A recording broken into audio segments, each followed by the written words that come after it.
Good evening and welcome back to another episode of Rich Politics. Man, as you can tell by my face, I am so excited to be back in the studio and I can't wait because we've got a whole range of guests coming on over the next few weeks and months, and I hope you can tune in and join us. Subscribe to our YouTube channel. You don't want to miss it. We are a non-politically correct weekly broadcast coming to you from my home here in Wales, a Welshman ranting about all things politics. Is it anything better? And we're going to cover a whole range of stuff. I'm going to be traveling throughout Wales and the UK, covering stories of unsung heroes and so much more.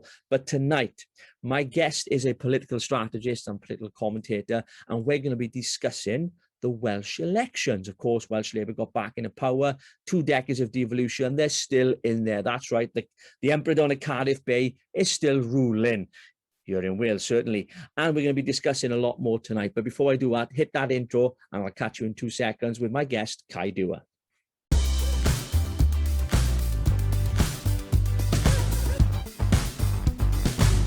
Cei Dewar, thank you so much for coming back on Rich Politics. Man, I've missed you. I've missed doing the show. I've missed speaking to our audience. I've missed the whole thing. It's so good to be back. Well, you know, I've been in a bit of a wilderness. Well, they call it a wilderness, but you know what I've been. I've been standing in the elections. How's things with you? I'm doing good. It's good to see you back on screen and back at Rich Politics. I know that the election kind of hijacked everybody for about 3 months with the uncertainty of whether or not it was going to go ahead, and then the decision that it was going to, and everybody rushing to. And of course, for everybody that's watching outside of the UK, we had so many different restrictions in place with what we could do and how we could run campaigns, and that made it difficult for me. So I can't imagine how much more difficult it was for you as a candidate. You know, it was bad enough for me just having to run a campaign from an office. Yeah, well, we're definitely going to talk about that a little bit later. But obviously, of course, Welsh Labour got back into power again. And I just wanted to talk to you a little about the elections because, as you know, I stood in the general election. You were my agent, actually, in the general election in 2019. So that's why I got you. Yeah, you had a lot of work to do, didn't you? But no, look. These elections were so different for so many reasons, weren't they? We had the whole pandemic thing. We couldn't really campaign. You know, street stores weren't allowed. Door to door wasn't allowed up until the last couple of weeks.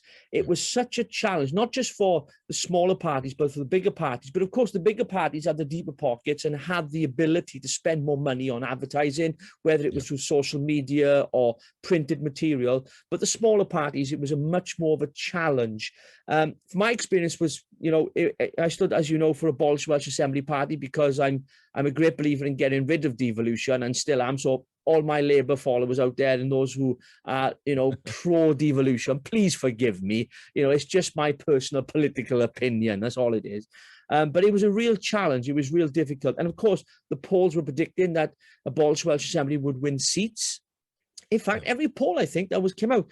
And actually, we didn't win a single seat. Quite similar to the Brexit Party in 2019. You know, and it was one of those things. It was a very strange election, Cei, wasn't it?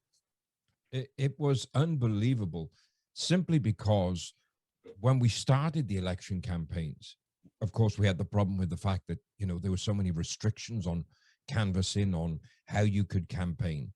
And then when those restrictions were lifted, I think the fear amongst people, just the way that we would go out knocking doors and canvassing people because of this whole COVID thing going on, that it really made this election quite unlike possibly any election that the United Kingdom, particularly as Wales has seen since devolution happened, but certainly across the United Kingdom, because of course, the other side of the border in England, they were fighting local council and city mayor elections. So every party struggled, but where the bigger parties with the deeper pockets succeeded was in their social media ground game and their media campaigns. Now, that brings us neatly on to one of the major problems that we had during Wales, is the way in which the actual media conducted themselves in such a biased manner. Yes. Now, I've got to interrupt there.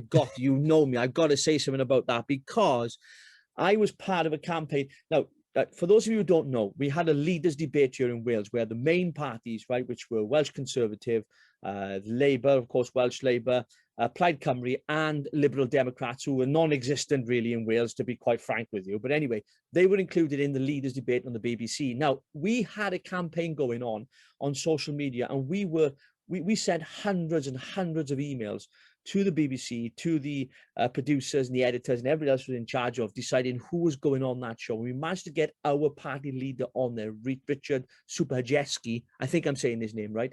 And it was such a challenge. But, you know, I found the media during the whole of that campaign, during the election, that they were kind of ostracizing the smaller parties and the independents and only making it about 4 parties.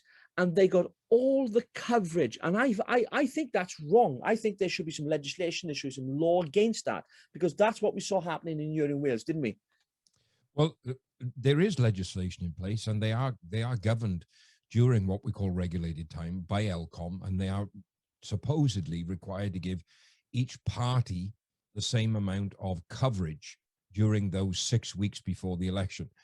They're not legally required to cover independents, of course, because there can be so many of them that it's impossible to give each person, each independent candidate, the same amount of time. But certainly when it comes to the parties, now in the face of it, as we approached this election, we had at least 7 parties in Wales. By the time that all the nominations were done, we found that we had a few more parties. But the media focused on the 4 main Westminster parties and covered nobody else.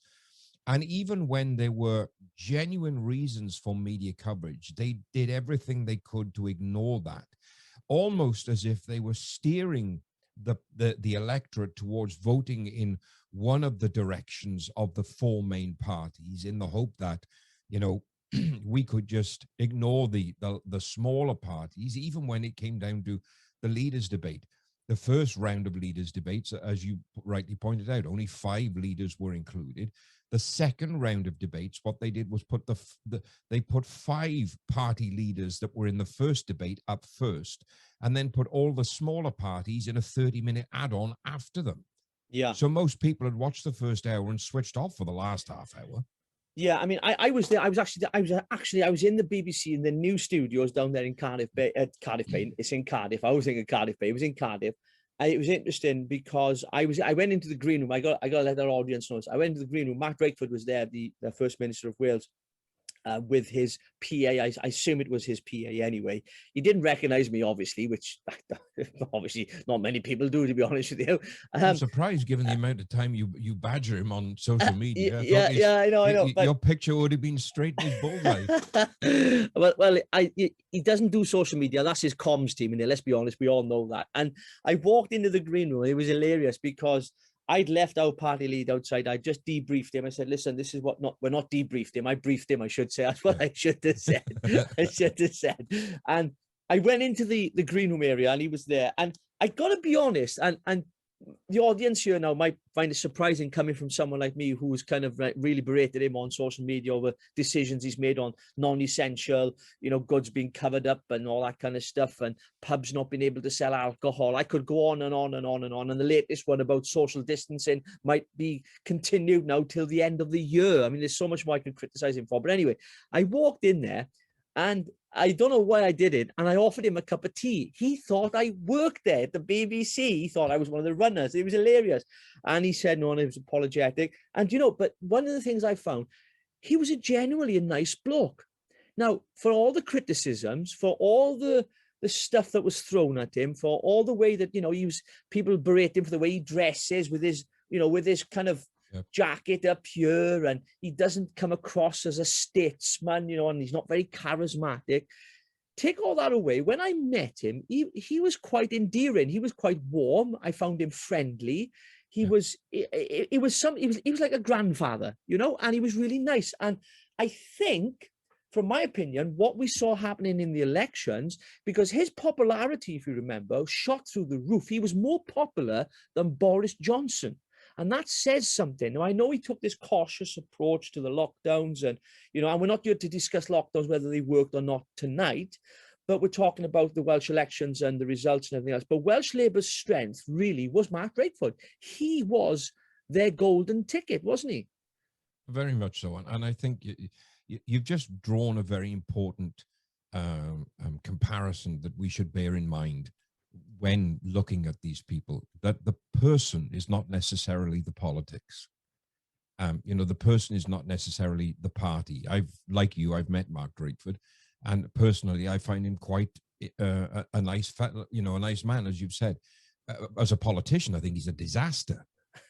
But that's the politics side of it. That's not his personality. And I think because of the way politics has evolved, particularly since let's say the EU referendum in the United Kingdom, we have a tendency to look at the politician and judge the personality based on their policies rather than separating the two. A great example of that would be across the pond during the Obama administration. A lot of people attacked Obama personally, but the person was not the policies. What they should have done is attacked his policies. And this is where I think in Wales, the danger came during the general election is most attacks against Mark Drakeford were aimed at him personally rather than attacking the policies that he had enacted during the pandemic and carries on to enact, because they've not got any worse now he's been, not got any better, I should say, now he's been re-elected. But that's the politician side of him, not the actual person. So I think you know what we see on social media is always toxic anyway. You know, politicians get called all sorts, and you know, and I've been blocked by a few, but not for saying anything that I would consider to be, you know, in any way nasty or anything like that. But as you know, but I think, you know, I read a lot of stuff, even some of the supporters of the party that I was standing for, that, you know, made me think, like, what the heck, you can't say stuff like that about a person. It was quite horrendous, really. And I know from his own statement, Mark Drakeford said before that he doesn't really do social media. So the comms team are running all that for him. But I think where people went wrong, I think we believed, or a lot of the smaller parties, whether it was Propel, because Neil McAvoy nearly beat him when he was with Plaid Cymru in the previous elections, the Reform Party, ourselves, the Welsh Assembly Party. I think where we went wrong, we were trying to paint a picture that Mark Drakeford wasn't doing a very good job, but the public didn't believe that, because not only were the polls telling us that, but actually, if you look at the rollout of the vaccination year, and we know it is because the procurement from the UK government, and we can go on about that, but actually he's done a pretty good job, hasn't he? Well, in terms of the vaccine rollout, I have to give him credit. It's limited credit, and I put that in the nicest possible terms. It's easy to lead the four nations in their approach to the vaccine rollout when you have the least number of people to vaccinate, which is something that we should not take for granted. You know, when in the build up to the election, for example, a lot of people were comparing Drakeford's vaccine rollout program to the program in England. Well, in England, they had 57 million people to vaccinate. In Wales, we have 3 million people is a lot easier to vaccinate, especially considering the amount of people that we were able to put to that compared to the amount of people they were able to put to the vaccination program, which is why in England, they drew in the army, they drew in volunteers, they were training up members of the public at one point to be able to administer the vaccine to speed up. From a four-nation approach, we're leading the world in vaccine rollout.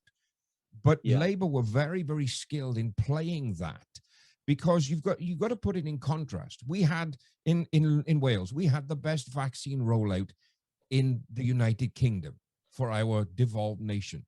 But this is also the same nation that a few months before had the highest COVID-related death rate in the world. Yes, yeah. And this is where Labour's propaganda machine worked wonders to point to roll out the vaccine rollout as the saving grace, because we'd had at that point almost 12 months of absolute disaster in terms of policies.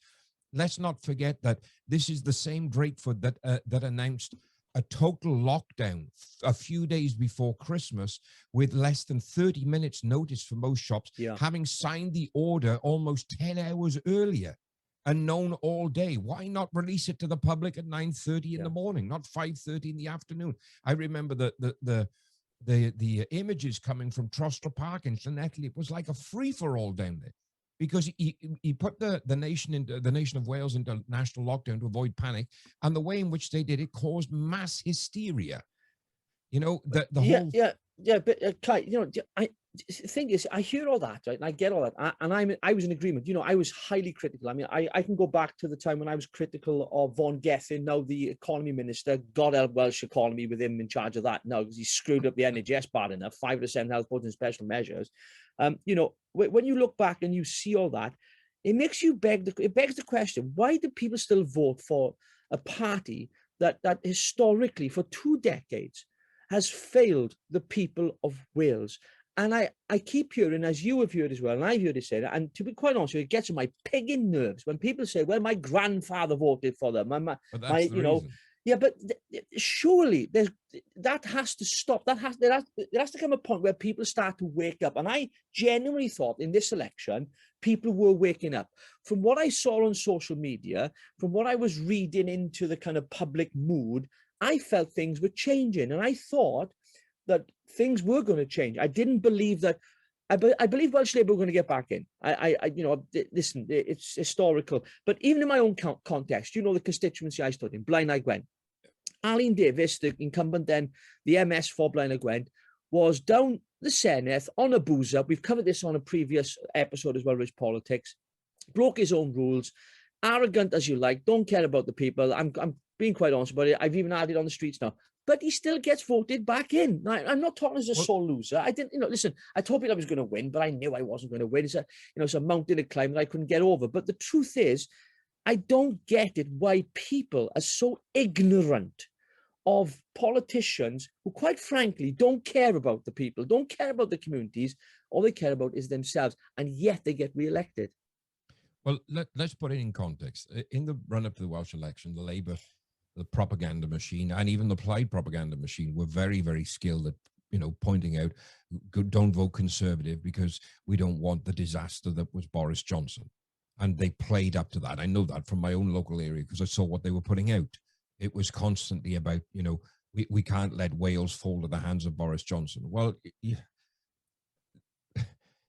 whatever you think of the Conservative Party, we wouldn't have had Boris Johnson as leader in Wales. Andrew R.T. Davies would have been First Minister if the Conservatives had won power. And throughout the election campaign, we saw that there were several areas that R.T. Davies and Johnson were divided on, even though they're part of the same party. Mm. My biggest concern, of course, was the fact that Labour played up to the historic, as you mentioned, the allegiance of, my father was a Labour supporter, my grandfather was a Labour supporter, my great-grandfather was a Labour supporter. We can't go any further back than that because Labour Party didn't exist back then. But they really played on that to prevent a Conservative government here in Wales. The difficulty that I have, and this is where, having been involved in elections in multiple countries, this is where I began to have, what should we say, grave concerns as the results began to come in. Because when I looked at Alun Davies, for example, the way in which he had increased his majority, given that we know for a fact he hardly campaigned personally, it became blatantly obvious to me that either restrictions were ignored so that they campaigned longer to drum up voters, or other things happened, which we've had in the past, which there's been numerous reports of the way in which certain parties attempt to manipulate the postal ballots in Wales by going into nursing homes, going into hospitals, filling out ballot papers and saying they've had nothing to do with it. Even down in London on polling day, having people outside the precincts of polling stations, handing out flyers on who to vote for and how to vote. Now, the rules are very clear. You can't canvass inside the precinct. But it also, if you call the Electoral Commission, they would tell you that a queue forms part of the precinct. Well, polling day, the queues were hundreds of yards long because of people having to take time with social distancing and all that. So I looked at the number of MPs, not MPs, AMs. No, they're not even that anymore. MSs. Oh, do you know what? They changed the name so much, I don't know what the heck we are anymore. I looked at the number of MSs that were re-elected, and I looked at their majorities and how they grew. And even the historic... Kai, on this start, I got you. I think what I was hearing on the doorstep was people like, and I mentioned Alan Davis because that's why I stood against, and I'm not going to bash him because he's been elected, and you know, the people get what they voted for. But what I discovered was this: even with his bad reputation, even with his failures, and with being in, you know, the MS for the constituency I stood in for since 2007, and taking home just under £1 million salary in that space of time, and the people of Blyth Gwent saying to themselves, well, we're still one of the poorest areas in the whole of Wales, he still gets back in. I think the story on the door was they weren't talking about each individual candidate. They were talking about Mark Drakeford and how he has handled the pandemic and the vaccination rollout. That was their key message in the election. They were pushing him forward, as opposed to Adam Price, who I believe was pressurized by that pressure group, Yes Cymru, to include in their manifesto Welsh independence. And I believe that worked against him because they did not perform as well as he thought they would. And the Conservatives, of course, which we'll come to in a few moments, did a lot better than they've done previously. Even though the Welsh Conservatives did have a bit of a hiccup along the way, because we know what happened to their former party leader, Paul Davies, who had to step down from the front bench, and many others for the booze up down the bay, as we called it. And yet the Conservatives, R.T. Davies was very clever in his campaign. He took a lot of abolish the Welsh Assembly Party's messaging that we were pushing out there. He took a lot of what we were saying and made it his own, because he knew he had people within his own party, the membership within the Welsh Conservatives, that were anti-devolutionists. And he realized that. And I think he was pushing a message saying, listen, you know, we can change things, vote for us. And I think that changed the dynamics, if you like, of some of the results in the Welsh elections, don't you think? Well, Labour's messaging was all vaccine rollout, vaccine rollout, vaccine rollout. And every person you talked to was canvassing in the last few weeks of the election. That's all they talked about, the vaccine rollout. They made Mark Drakeford the grandfather of the nation. You know, he doesn't have he certainly doesn't have the credibility to become like a father of the nation, but they made him this, as we would say in Wales, this cutchy old fella that everybody became endeared to: vaccine rollout, vaccine rollout, vaccine rollout, and avoided, in my experiences, avoided anything they could talk about of how well Labour had handled the pandemic, simply because that track record is so open to debate. It's untrue. Yeah. You know, the die-hard Labour supporters would say he's done a fantastic job, and those with any common sense would say it was absolutely diabolical. I think because when the pubs finally opened back up here in Wales, like, everybody hated his guts. The pubs I call into, certainly in the valleys, you know, it's a few pubs that I call in the valleys, my friends, you know, no one had a nice word to say about Mark Drakeford, but yet they were the ones that didn't turn out to vote, because we have to remember the turnout was at 47% turnout for voting in Wales. And that's one of the highest turnouts we've had. Yeah, and during Blyth Gwent, in my constituency, 60% of people didn't vote. I mean, that's quite tragic, really, when you think about it, because Labour get a free run every single time, because people think, as they've always done, what's the point in voting? It's not going to change a single thing. Yeah, and this is the problem, is that Wales has a massive disenfranchised electorate.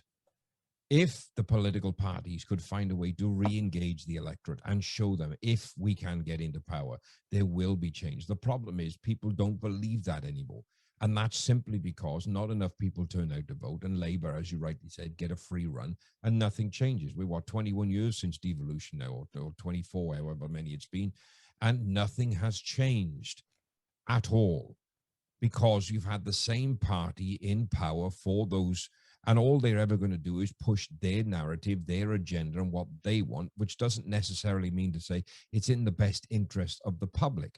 Now, I know that you stood for abolishing the Welsh Assembly. I put forward many proposals for reforming the Assembly, and had, before, a long time ago, had conversations with your party chairman about abolishing the Welsh Assembly. I don't see that devolution has worked, but I think that there is a way forward, and what people need to see is a change in the way in which devolution works for the people, with a view to either having a review in, let's say, 10 years' time as to the effectivity of the change that's taken place.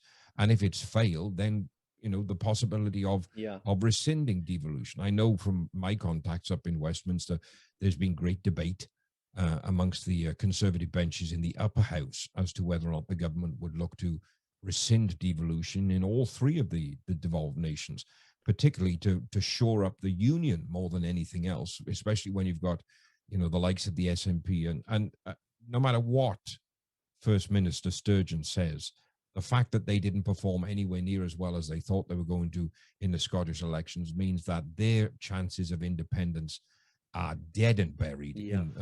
They're sunk like the Bismarck at the moment. And I noticed this week, 7 of the major supporters, businesses that supported the indie ref the first time around, have now done a complete U-turn. So they've now gone opposite, which really smacks in the face when you get businesses turn around and say, no, the best thing we can do is stay part of the union. So I think the effectivity of Welsh Labour's messaging has been proven. The effectivity of their policies over the next 5 years is going to be up to debate, and the longevity of Mark Drakeford as a First Minister, because once this pandemic is over, and policies start coming back to normal. Did you just say the pandemic will be over? Did you just say that? I said, is that a prophecy? Because I'm not convinced. I mean, I'm just not convinced because, they keep changing everything. I mean, we're going to go back. We're going to stay on the Welsh elections, but I just want to throw this in there because, of course, there's talk now about the 21st of June being the big reopening. Of course, Boris Johnson being the kind of guy that is into everything being liberal and open and everything else. And now we're following the data, the science, that and all this kind of crap that I keep hearing. Forgive my French, but it's not French, it's German crap. Anyway, but I'm fed up of hearing of these lockdowns, and it's almost as if it's like we're being held ransom by the government over these issues, and it has had such a detrimental effect on people, myself included. And I'm not looking for empathy, anything like that. I'm okay, I just drink wine.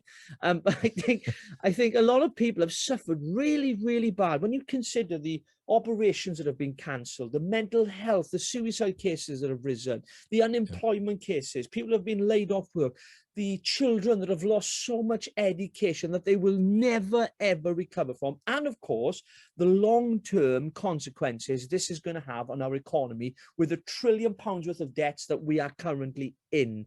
Now, the pandemic itself, the death toll, yes. And even I reported, I think it was this last week, I think it was reported that they've admitted now that a certain percentage of the deaths recorded weren't from people dying from COVID, but they died with COVID, which we all knew about anyway. It was in the small print, but they seem to exaggerate it. I just wonder if politicians, when an inquiry is made, and by the way, there's no inquiry into the Welsh government's handling of the pandemic because it's just a UK-wide one for some apparent reason. I know the Welsh Conservatives are calling for that.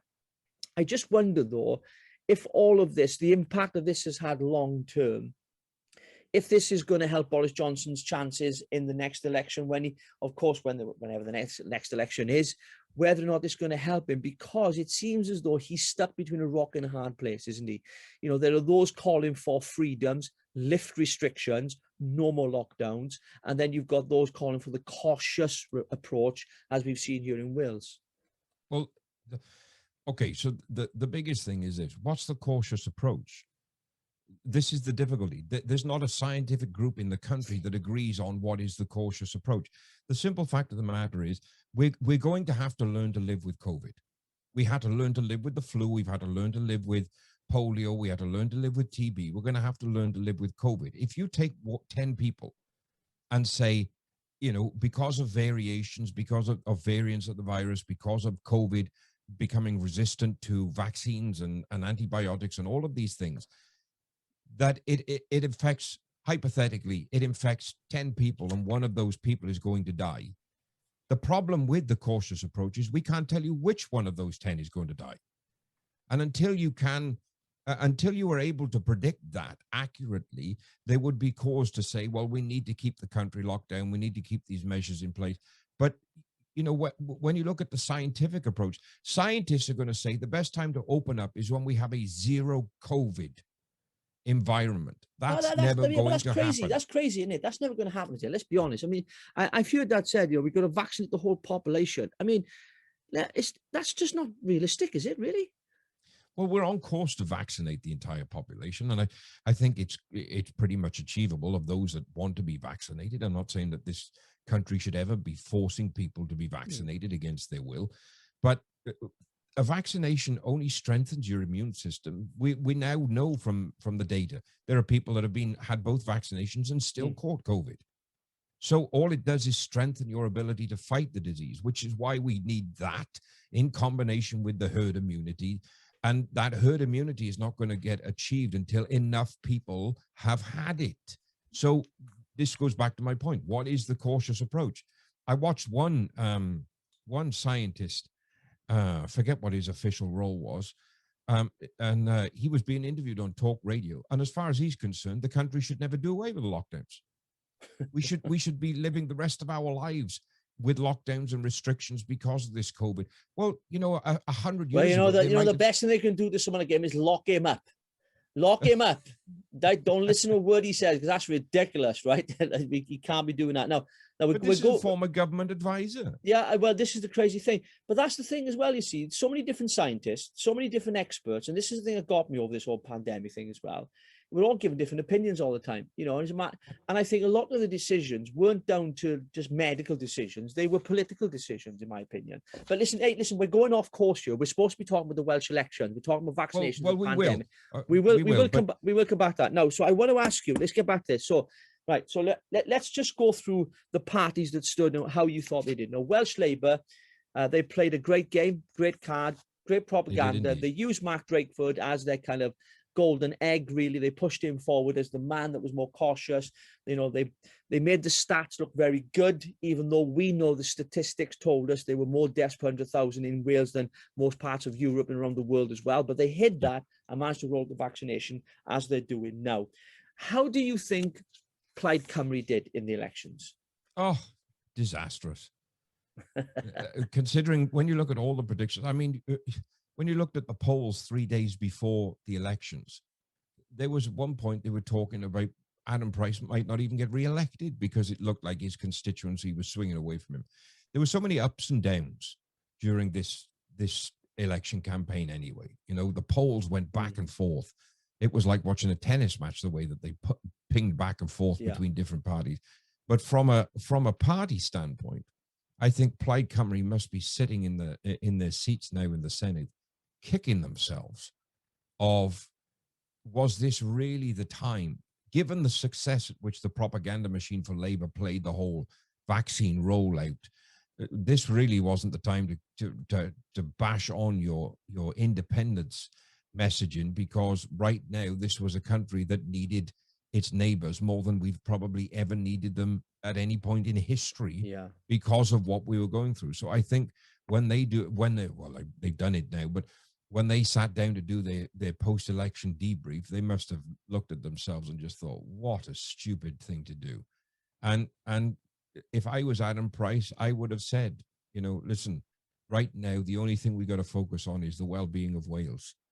And we might want to see independence years from now, but right now, the only thing that matters is the well-being of Wales. And that is where the Conservatives played a great game. Yeah, we're going to come to them. We're going to come to them in a moment. When you talk about Plaid Cymru, when you consider someone like Leanne Wood, for example, in the Rhondda, who lost her seat, a seat that she's held for so long, and people believe she'd win it again. I think that their messaging, their whole approach, and I think you pointed out correctly, was just like the SNPs were in their manifesto, was this whole thing about independence.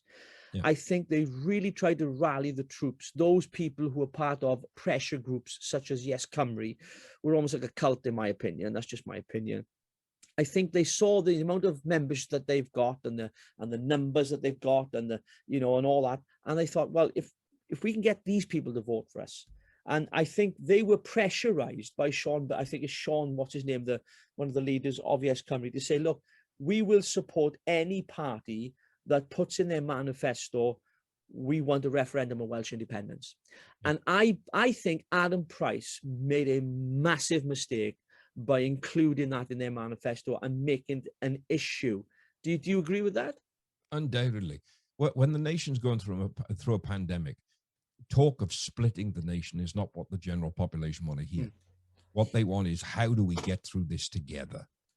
They would have been, as much as it goes against what they believe as a party, is what they stand for as a party, they would have been far better off nicking Hillary Clinton's former slogan for their campaign in this election to say, we're stronger together, and play that, not necessarily stronger together in the union, because that would really, undo their entire standpoint, but certainly say, we are in the pandemic, we are stronger together as a people.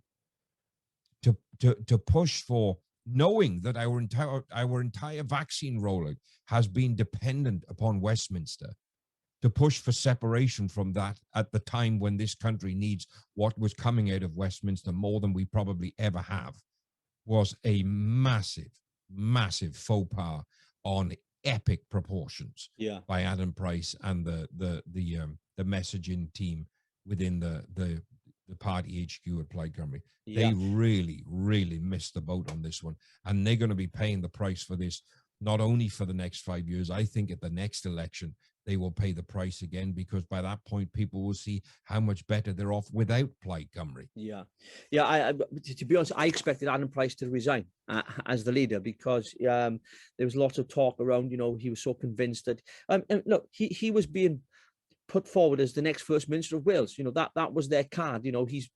They tried to play the presidential kind of look with Adam Price, and it really didn't work. Don't get me wrong, I've met the man, as I've said before.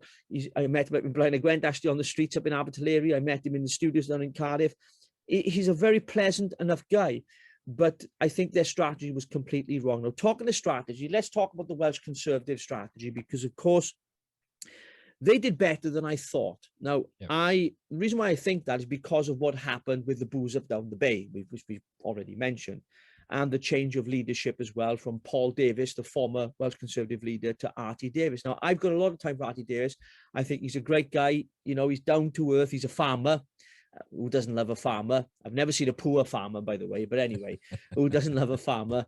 And he's straight talking. And, he was heavily criticized, being robotic in his speeches, when he spoke, well, so what we want to do this, we want to do that. But people liked him. People voted for the Welsh Conservatives. And I think that they did extraordinarily well, considering what was happening. Of course, we all expected Labour to win, to get back into power. But I think the Conservatives did really well in this election. What do you think, Pete? Well, I didn't expect Labour to win with the majority they've got. I thought they would come back as the biggest party. I didn't think that they were going to win. I mean, they don't have an outright majority, but they're one seat short of it. So I didn't think they were going to own 50% of the seats in the Senedd. For me, RT is far more endearing as a leader than Paul Davies was. Yeah. The public seemed to resound better with him because of him being the jolly old farmer type. Paul Davies, and I know Paul because he's the AM in my constituency here, and I've actually campaigned for Paul at one point. Paul comes across more as a career politician. Andrew RT comes across as that jolly boy farmer, and I just happen to get involved in politics, and look where it's got me. But he played a really good game because he didn't rely on the messaging coming out of Westminster. He didn't rely on the anti-Labour sentiment. He got out amongst the people as soon as he could. He was seen, and he wasn't, our man Dave that rolled up his sleeves when he was in hospital.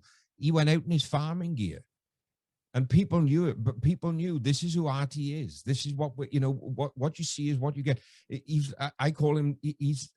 To me, I call him the Cuprinol politician, because with RT it does what he says on the tin. Yeah, it does. And he's that way. He says what he means what he says, and if he says he's going to do something, he'll stick to it. Do you know what he did? He killed two birds with one stone, right? In my opinion, and he did it on what he called the constitutional crisis. Yeah, and that was for the party that I was with, abolish Welsh Assembly Party, get rid of devolution, and then you had Plaid Cymru, Welsh independence, two extremes either side, innit, on that constitutional question. And constantly he kept, his messaging was, we don't need a constitutional crisis. We need to recover from this pandemic. That was his message, and it worked. It worked for him. Brilliantly.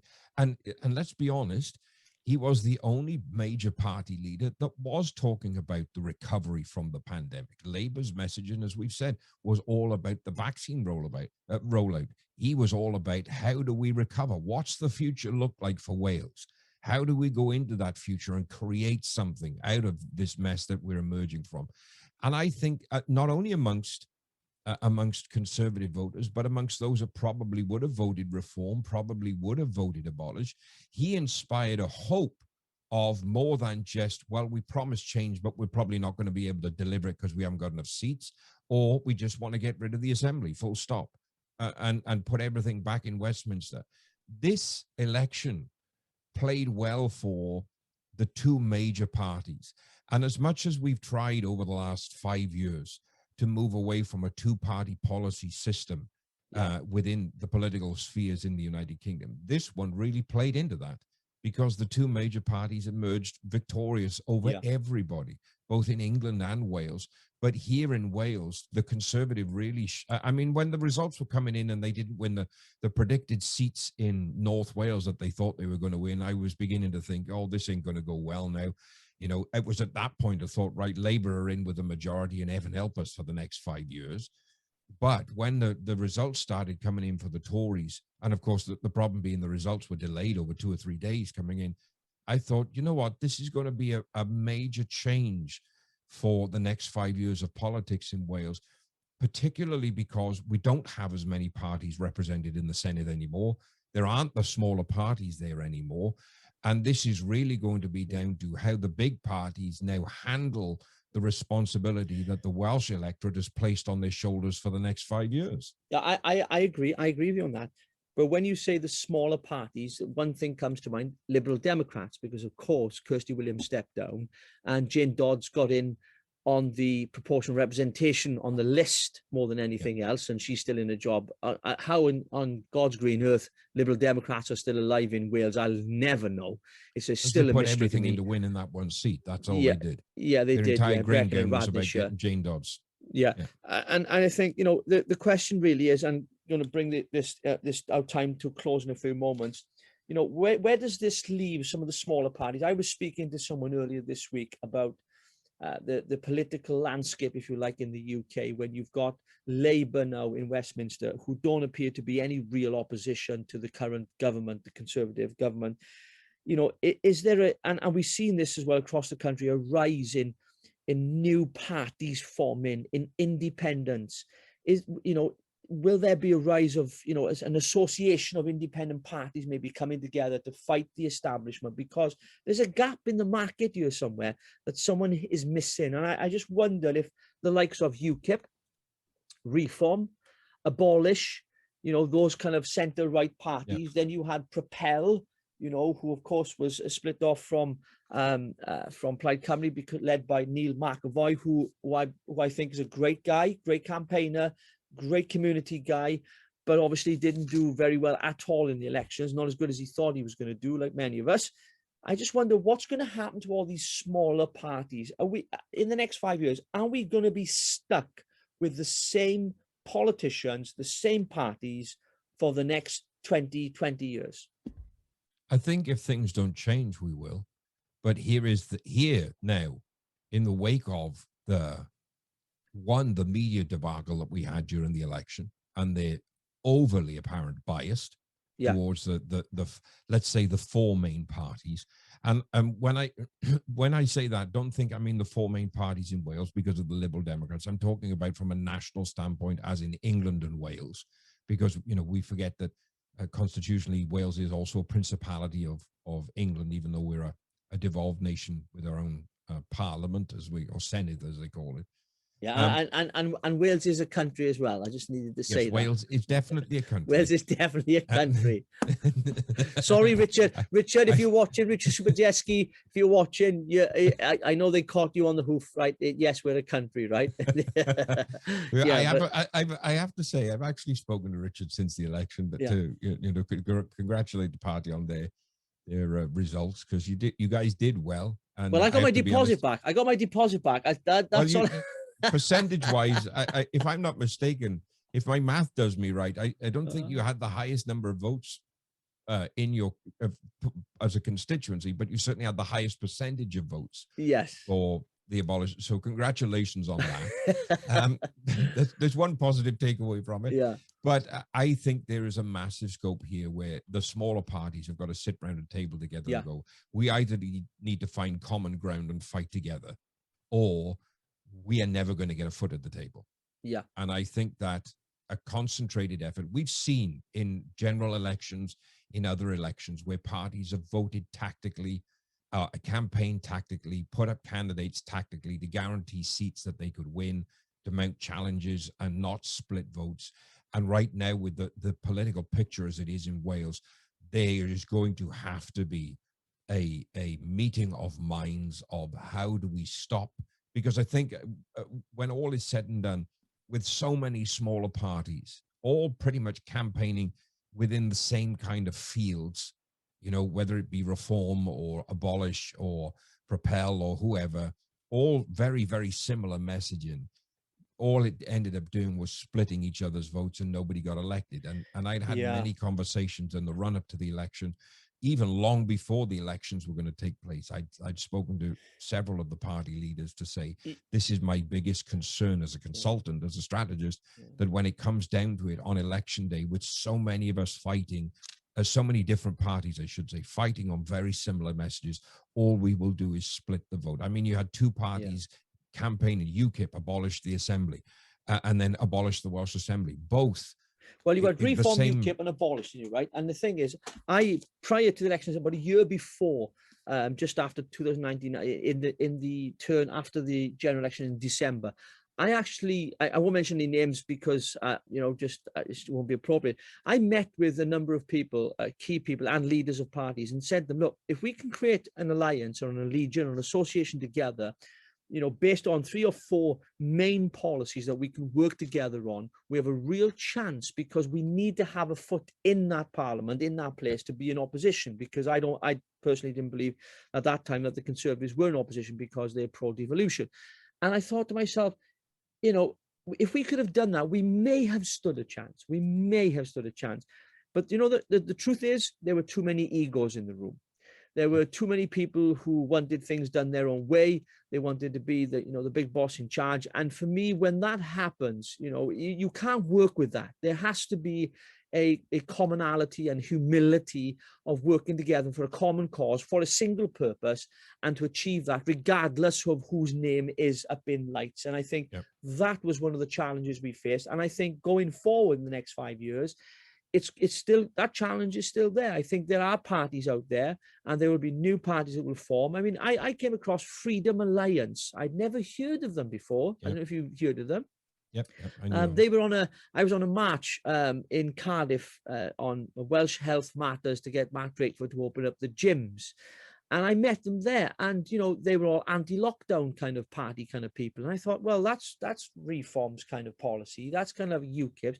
Abolish, we kind of steered away from that a little bit. We were focusing on that single issue of abolishing the assembly and getting rid of devolution. And I think there could have been a real coming together of minds, if you like, and we could have challenged really the establishment, but it just didn't happen. Well, you hit the nail on the head. You hit the nail on the head when you said egos got in the way. And this election has proven one thing, that there were established parties. Now, whether it's Reform, UKIP, whoever, there were parties that have been around for some time in whatever shape or form, whatever guise, that have been led by people that this was not their first rodeo. And the resounding way in which the electorate has rejected them now begs the question whether or not those leadership figures are fit to lead their parties forward from this point. And I think that, for me, UKIP to me is dead in the water in Wales. This election was the nail in the coffin here in Wales. They've been a dwindling force for a while, but this really kind of put the final nail in the coffin. Now, that's my opinion. That's not, you know, I'm sure they're going to try and keep going, but the way I see it, they have no way forward from here. To me, the way that the Lib Dems have only just scraped by being wiped out of the Welsh political landscape by losing every seat. But then they did everything they could to get Jane Dodds re-elected, or certainly elected on the regional list, to guarantee, because everything was about her getting elected. Their entire campaign was about it, which I'm pretty sure is why Leanne Wood stormed out of the count. When it was I did see that. Yeah. Well, I have to say, I did storm out of. Well, I did storm out of the account, but when Arlene Davis got up to give his speech, I did walk out. So I thought, what a load of crap. So I just walked out myself. So I understand the feelings. So I can't there's judge no her requirement to stay for the speeches, but No, you know, when things started not going her way, she just up and left. And so they had to call her to so come back. that's your opinion. That's your opinion on UKIP. What about Reform? What about the former Brexit Party, now the Reform Party? Of course, Richard Tice is building something. You know, he's working on a long-term game here. It's not just about the Welsh elections. You know, they had the mayor elections. They've, you know, come in alliance with Lawrence Fox and the Reclaim Party, and they're looking at by-elections. I mean, do they have a place in Wales though? Because you know, Wales is very different to London. Kai, it's very different to politics outside of the Welsh bubble, isn't it?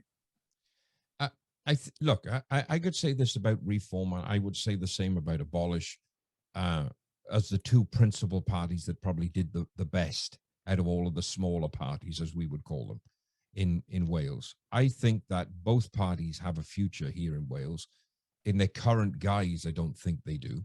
I think that there needs to be a change to key figures and key voices that emerge forward. With Abolish, I know Richard, and I consider Richard to be somebody that I like.